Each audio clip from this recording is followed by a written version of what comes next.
जनता से सुझाव मांगे हैं।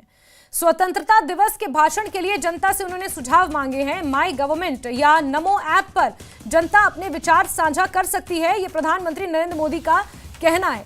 15 अगस्त के लिए प्रधानमंत्री नरेंद्र मोदी ने जनता से सुझाव मांगे हैं। 15 अगस्त को जिस तरह से लाल किले की प्राचीर से प्रधानमंत्री नरेंद्र मोदी झंडावर्धन करते हैं और देश को संबोधित करते हैं, ऐसे में इस बार अपने भाषण के लिए जनता से प्रधानमंत्री नरेंद्र मोदी ने सुझाव मांगे हैं कि जनता क्या सुनना चाहती है, जनता के मन में क्या है, वो बातें प्रधानमंत्री नरेंद्र मोदी अपने भाषण में शामिल करना चाहते हैं, सम्मिलित करना चाहते हैं। माई गवर्नमेंट या नमो ऐप के जरिए अपने विचार आप साझा कर सकते हैं।